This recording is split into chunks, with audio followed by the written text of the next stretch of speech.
Atenção, em 5 segundos, para mais de 100 municípios, Jornal Band Cidade.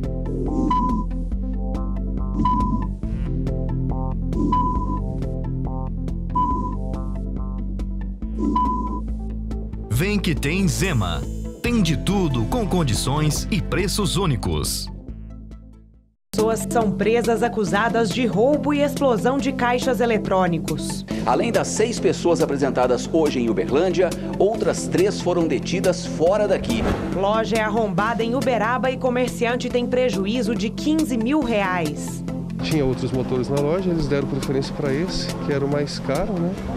Desembargador do TRE e ministra do Supremo participam de ciclo de palestras. Nós estamos vivendo um período em que as mulheres, olha quantas aí, já colegas suas, conseguiram digamos, um avanço. Verdão conquista vaga na elite do Mineiro e o título do módulo 2.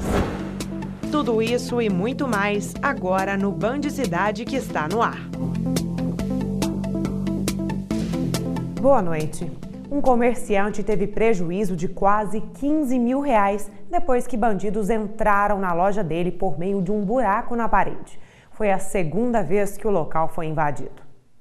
Seria mais um arrombamento a estabelecimento comercial na cidade de Uberaba se não fosse a ousadia dos bandidos. Eles entraram por essa construção ao lado da loja de materiais de caça e pesca e quebraram aquela parede, por onde eles entraram e depois saíram levando uma grande quantidade de mercadoria. O comerciante Luciano Melo tomou conhecimento do arrombamento na madrugada de domingo, quando o próprio celular tocou. Já na loja, tudo foi encontrado revirado pela segunda vez. Suspeito a gente ainda não tem. E a princípio eles entraram pelo motor, fizeram o buraco do tamanho que passasse esse motor, né? Então eles pegaram o tamanho exato do motor com o carrinho e passaram ele. Tinha outros motores na loja, eles deram preferência para esse, que era o mais caro, né? Que tinha no momento. Então eles, com cerca de 5, 6 minutos, eles arrebentaram, tentaram desarmar o alarme arrancando o sensor. O comerciante comenta ainda que um dos maiores problemas no bairro tem sido a falta de policiamento, principalmente no horário noturno, quando os bandidos aproveitam a falha da segurança para arrombar lojas. Durante a noite você não vê movimento nenhum, só de algum carro passando, né? Então não tá, a segurança ainda está bem devagar. Em Uberlândia, 6 pessoas foram presas acusadas de envolvimento com roubo de carga, explosão a caixas eletrônicos e roubo a ônibus. Foi a segunda fase da Operação TNT. Os 6 acusados foram presos no início da manhã de hoje em pontos diferentes de Uberlândia. De acordo com a polícia, o número de pessoas envolvidas com a quadrilha pode ser ainda maior. Além das 6 pessoas apresentadas hoje em Uberlândia, outras 3 foram detidas fora daqui, nas cidades de Uberaba, Curvelo e Ituiutaba. Um dos chefes da quadrilha pode ser preso a qualquer momento. Ele está fora de Minas Gerais. Foi preso um dos integrantes em Uberaba, outro na cidade de Curvelo, outro em Ituiutaba. O líder dessa quadrilha, ele já foi identificado, foi preso? Foi identificado, preso e estão à disposição da justiça. A polícia conseguiu apreender o material utilizado nos crimes: capuz, rádios que ficavam na frequência da polícia e celulares das vítimas. A quadrilha utilizava a pólvora dos fogos de artifícios para estourar os caixas eletrônicos. Esses explosivos eram retirados de dentro do foguete, né, de alta detonação. Aí essa carga era injetada no metalon, que eram utilizados através de um pavio, né, para a explosão do caixa eletrônico. A polícia conseguiu recuperar ainda parte da carga de medicamentos e materiais utilizados em cirurgias. O roubo foi no mês de abril em Uberlândia. A mercadoria era destinada aos pacientes do SUS. As operações TNT 1 e 2 já levaram 25 pessoas para a cadeia. Pelo menos 80 policiais e 20 viaturas participaram do trabalho. Os envolvidos são acusados de 26 crimes diferentes. A informação que eu tenho através do GAECO é que essa operação continua até que nós possamos identificar todos os membros. Mas, por hora, são só esses, por enquanto, envolvidos. Dos 16, mais esses 9 de hoje. Desta vez foram presos Carlos Alexandre, Tiago Augusto, Fernanda Cristina, Maicon Juliar, Bruno Alves e Paulo Cristiano, que seria o dono da loja de fogos de artifícios. Um homem foi assassinado a pauladas no bairro Jardim Brasília, em Uberlândia. O crime foi no final da manhã de hoje. Esta é a casa que está em construção na rua Fábio Rafael Félice, no bairro Jardim Brasília, onde foi registrado o 45º homicídio de 2015 na cidade de Uberlândia. O corpo de Liomar Martins de Almeida, de aproximadamente 45 anos, foi encontrado do lado de fora da casa, com ferimentos principalmente na cabeça. No interior do local, ainda é possível ver as marcas de sangue e a possível arma do crime. A poucos metros ainda estão os pertences da vítima. O dono do imóvel conta do susto que tomou ao chegar no local. Foi ele quem acionou a polícia. Chegamos aí, ele já estava deitado de barriga para cima. Já conseguimos visualizar que ele estava morto. E a segurança pública é algo que afeta diretamente a vida de qualquer pessoa. Por isso, o assunto virou pauta de discussão em busca de melhorias. O evento aconteceu no anfiteatro da Prefeitura de Uberaba e contou com a participação de várias autoridades e representantes de classes. Todos foram discutir sobre a segurança pública no município e o intuito é fazer com que a sociedade participe desse debate. No sentido de que a comunidade, cada um de nós, devemos contribuir de uma ou outra forma para a segurança pública, acionando até a força policial quando necessário. A ação está inserida nas diretrizes do Programa Nacional de Segurança Pública como Cidadania, o PRONASSE, que Uberaba faz parte. É uma reunião importante, é um primeiro passo para que as forças públicas se unam, para um bem comum. Então a Polícia Federal tem esse interesse de colaborar, de ajudar e prestar um bom serviço à sociedade uberabense. É importante esse congresso e a participação de todos para trazer ideias que possam ser utilizadas na prevenção do crime. Na verdade, o sistema repressivo do Estado, ele objetiva o quê? A apuração das infrações penais através da Polícia Civil, da Polícia Federal e o policiamento preventivo pela Polícia Militar, ou seja, evita-se o crime com a presença ostensiva da Polícia Militar nas ruas. O Tribunal Regional Eleitoral promoveu em Uberlândia um ciclo de palestras e debates. O evento contou com a presença do desembargador Geraldo Augusto de Almeida e da ministra do Supremo Federal, Carmen Lúcia Antunes Rocha. O objetivo do ciclo regional é de promover o debate sobre temas atuais relacionados aos desafios e às perspectivas da justiça eleitoral no século XXI. E assim, possibilitar a troca de experiências e conhecimentos entre juízes, promotores, servidores do Tribunal Regional Eleitoral do Estado de Minas em todas as regiões do Estado, por meio de temas relacionados ao cotidiano da Justiça Eleitoral. A primeira edição do evento ocorreu em Belo Horizonte, no dia 19 de março, com palestras dirigidas aos magistrados e promotores que, naquela ocasião, contou com a presença do ministro do TSE, João Otávio Noronha, e foi aberta ao público.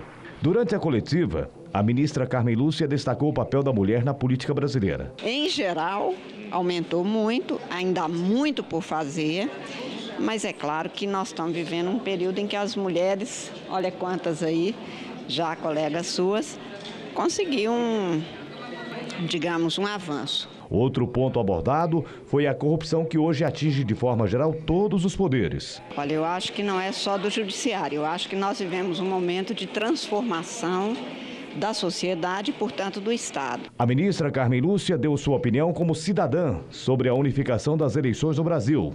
Eu acho que este é um tema específico do Congresso Nacional. No final, destacou a palestra e o tema abordado na noite da sexta-feira. Eu acho que a visão da mulher tendo as suas peculiaridades, pode contribuir muito. Eu acho que nós, homens e mulheres juntos, podemos fazer muito mais. O desembargador e presidente do TRE de Minas Gerais, Geraldo Augusto de Almeida, fala da sua expectativa sobre a implantação do sistema de biometria já para as próximas eleições. Nós estamos começando a partir do Triângulo, porque é uma nova política de gestão para que nós implantemos a biometria nas 10 maiores cidades do estado, além da capital. Então, o eleitorado ficará entre 50% e 60%, já biometrizado. Queremos iniciar a partir de julho. Agora a política. O vice-governador do estado, o presidente da Assembleia de Minas e autoridades ligadas ao PMDB mineiro estiveram em Uberaba. Foi o segundo encontro regional do partido. Com a presença de grandes nomes do partido, entre eles o presidente da Assembleia de Minas, vice-governador e prefeito Paulo Pial, foi a oportunidade para eles esclarecerem alguns assuntos mais discutidos pela população. Um deles, a conclusão do Hospital Regional de Uberaba. É preciso terminar os hospitais regionais. São 3 coisas básicas dentro do governo. São 3 coisas que têm todo o apoio do governo. É a educação, é a saúde e a segurança pública. Os políticos foram questionados sobre a criação da região metropolitana, que pode viabilizar projetos para mais de 60 cidades do Triângulo Mineiro. Já está em andamento, foi desarquivado e ele tem as comissões temáticas que tem que passar e quando estiver pronto vai a plenário imediatamente. E não teve jeito. 2016 está aí e a reeleição do prefeito Paulo Pial já é esperada. É natural a candidatura dele, ele não pode fugir não. Quanto à reeleição, esse é um assunto que trataremos dele, evidentemente, até dezembro deste ano. Ainda de acordo com o presidente da Assembleia de Minas, a reunião fortalece o crescimento do partido, que hoje tem 123 prefeitos em Minas Gerais. Depois desse encontro aqui em Uberaba, a caravana do partido vai passar por outras 13 cidades. A próxima delas, Juiz de Fora, no dia 30 de maio. Diretoria da Algar Telecom se reúne com autoridades e imprensa para anunciar novos investimentos. É o que você vai ver daqui a pouco. Até já! Jornal Band Cidade. Oferecimento. Realiza Construtora. Engenharia com poesia.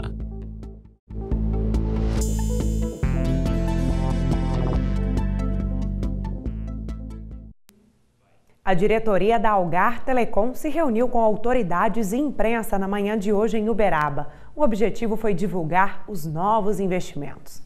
A principal companhia telefônica da região está mudando todo o seu sistema novamente. Vem coisa boa por aí e as mudanças já começam a partir do próximo mês. Para acompanhar o anúncio das novidades nos sistemas de telefonia e internet, toda a diretoria da empresa estava presente. Um público composto de autoridades de Uberaba, da região e do estado ouviu do presidente da Algar Telecom os novos investimentos para Uberaba. O investimento em Uberaba, nessa troca total de equipamentos aí, ele está ficando só para a cidade aqui acima de 30, 35 milhões de reais, só para esse ano. O vice-presidente da Algar Telecom alertou que o usuário deve se preparar para as mudanças técnicas que começam já a partir do próximo mês. Nesse momento a gente já recebeu todos os equipamentos e o que a gente está fazendo é instalando os equipamentos no alto das antenas em paralelo aos equipamentos atuais. Para o coordenador do PROCON de Uberaba, estas mudanças nos setores de telefonia e internet, líderes em reclamações no órgão, poderão acarretar na redução do número de processos. A gente quer um serviço de excelência para o consumidor, então a Algar Telecom está se prontificando a isso e eu acho que daqui para frente o Uberaba terá uma nova história. O Uberaba tem uma infraestrutura invejável com relação ao resto do Brasil, seja em logística, em equipamento universitário, pesquisa. E telecomunicações realmente hoje virou um fator de competitividade e atração de investimento. Essas mudanças acontecem e Uberaba não podia ficar fora. Uberaba vai ser, não é a primeira, porque nós fizemos o teste numa cidade menor, porque a gente tinha que ter segurança do que nós vamos fazer. A partir agora do mês de junho, de acordo com os técnicos nossos até o fim, será mudada toda a rede de Uberaba, melhorando consideravelmente as comunicações, principalmente em se tratando de dados. E toda segunda-feira, você já sabe, é hora de ficar por dentro das vagas de trabalho oferecidas pelo Cine de Uberlândia. Anote aí e comece a semana com o pé direito.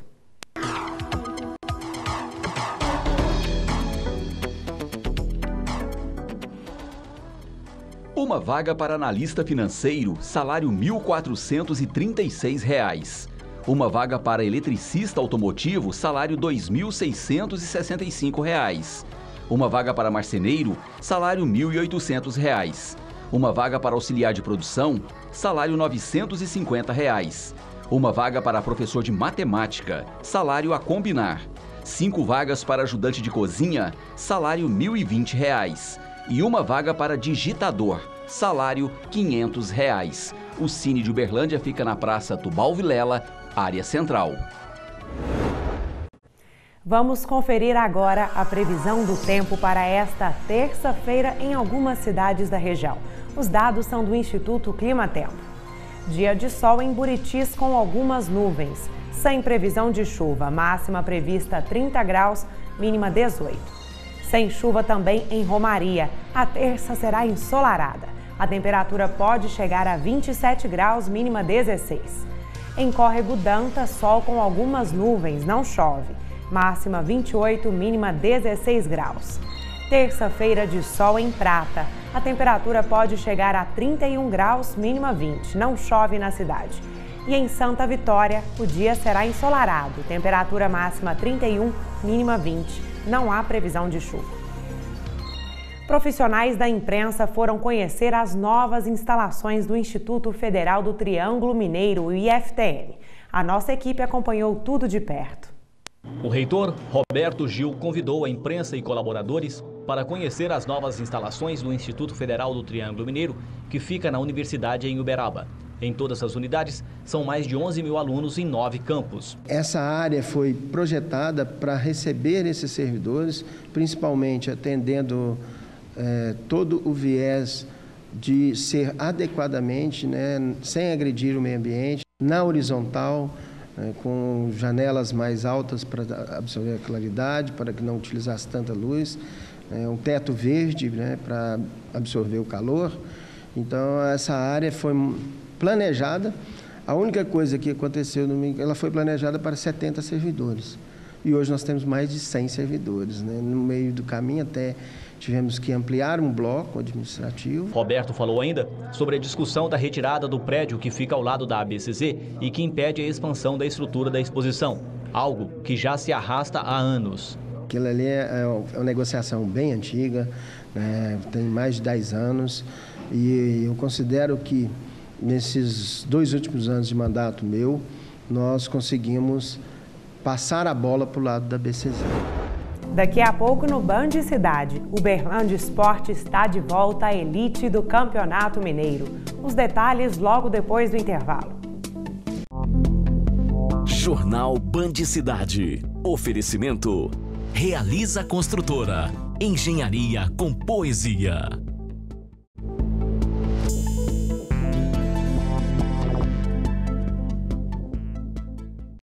O Band Cidade está de volta para falar de festa.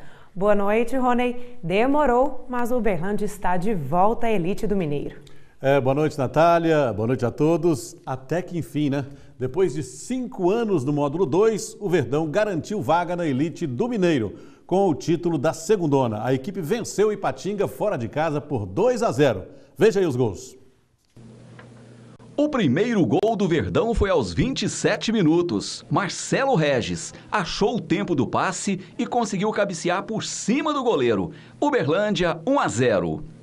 O gol da vitória e da classificação veio nos acréscimos. Após roubada de bola, o passe foi no capricho para Viola. Sozinho, ele chutou forte e fez. Uberlândia campeão 2, Ipatinga 0.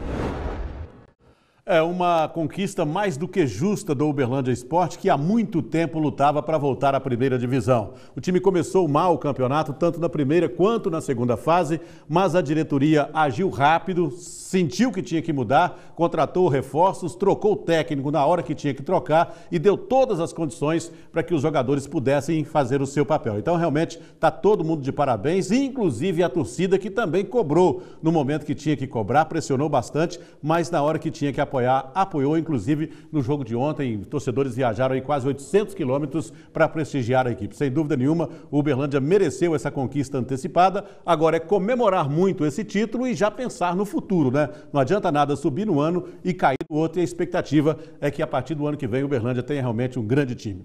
E depois de conquistar o título e a vaga para a primeira divisão do Mineiro, os jogadores do Verdão foram homenageados na Prefeitura de Uberlândia.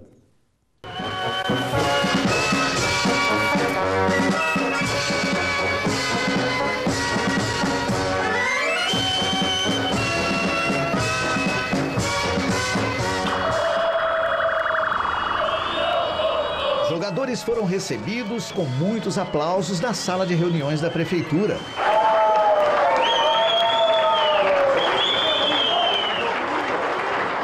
As autoridades e torcedores do Verdão lotaram a sala onde foi realizada uma coletiva de imprensa. Elogios não faltaram para uma equipe que venceu muitos obstáculos no campeonato do segundo modo do futebol mineiro. Segundo o prefeito Gilmar Machado, esta homenagem faz parte do agradecimento da população uberlandense por mais este feito da equipe do Uberlândia Esporte. Quero aqui, hoje, queria que ele estivesse aqui, mas o João Gilberto, o Flávio estão aqui, cumprimentar o Guto Braga acertadamente. Em momentos de dificuldade, momentos difíceis, souberam buscar as parcerias e a parceria acertada para o time do Uberlândia. Depois da reunião, uma carreata foi realizada pelas ruas e avenidas da cidade. Jogadores e comissão técnica desfilaram em cima do caminhão do Corpo de Bombeiros com um grito tão esperado de campeão.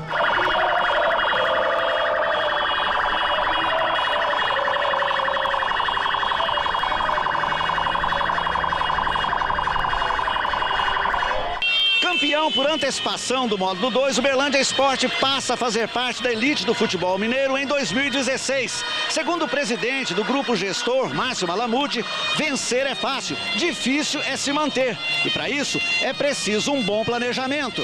É muito difícil, foram 5 anos para a gente chegar até aí. Agora, se manter é mais difícil. Você vê que os 2 clubes que subiram ano passado caíram. Então tem que ter um bom planejamento, uma boa organização para a gente se manter na primeira divisão e poder alçar outros voos no Campeonato Brasileiro.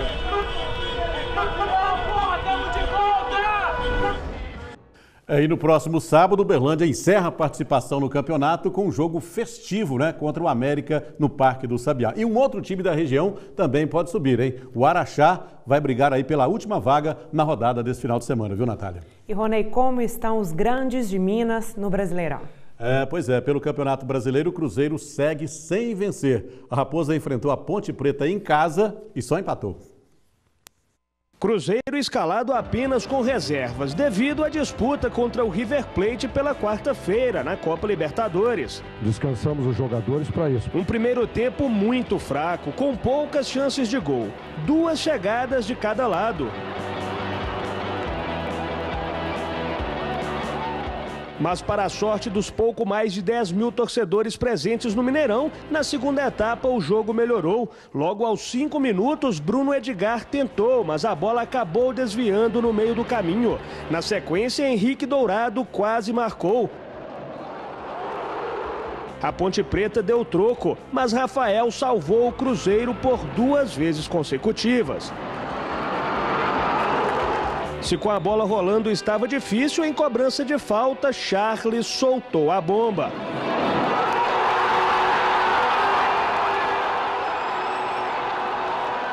A Macaca logo se refez do susto e com Birubiru empatou o jogo.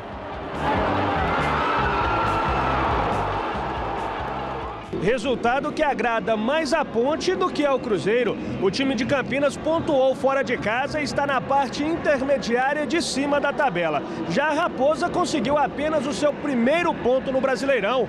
Pelo menos o suficiente para sair da lanterna. Eu posso dizer que, com toda a segurança, que nós perdemos 2 pontos. Não que tivéssemos assim, tido absolutamente superiores, mas... No segundo tempo nós atacamos muito, foram 10 finalizações, não foi um jogo brilhante tecnicamente, um jogo de muita marcação. A equipe da Ponte Preta é muito bem armada, ele se recompõe e tem contra-ataque muito rápido, A gente tinha essa preocupação.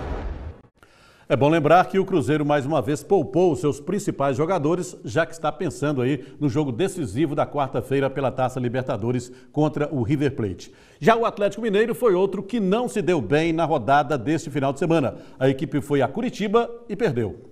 O único gol da partida foi aos 39 minutos do primeiro tempo. Douglas Coutinho marcou e o Atlético Paranaense venceu o Galo por 1-0. Faltou realmente a competência na finalização que nós tivemos no último jogo. Nessa coisa não tem muito o que falar, né? A gente dá sequência nos treinamentos de finalizações, como a gente tem feito. A gente tem trabalhado muito, alguns jogadores acima do normal. O caso, por exemplo, do Carlos, que tem que melhorar essa valência, né? Mas, de qualquer forma, as oportunidades foram criadas. O time jogou, chegou a determinados momentos do jogo, virou ataque contra a defesa. Então, o time teve envolvente, só que não foi feliz. Fomos incompetentes nas finalizações. A verdade é que o ataque que vinha sendo aí o ponto alto do time do Atlético acabou comprometendo a atuação na equipe, perdeu várias oportunidades. O time até que teve uma boa atuação, mas não repetiu aí os bons resultados das primeiras rodadas do campeonato. De qualquer maneira, o Atlético é um sério candidato ao título, foi um tropeço, isso vai acontecer aí ao longo do campeonato, é um campeonato muito longo, mas o Galo, sem dúvida nenhuma, deve subir aí ao longo da competição, viu, Natália? Obrigada, Ronei. E o Band Cidade de hoje termina aqui. Uma ótima noite para você e até amanhã. Uma boa noite para você.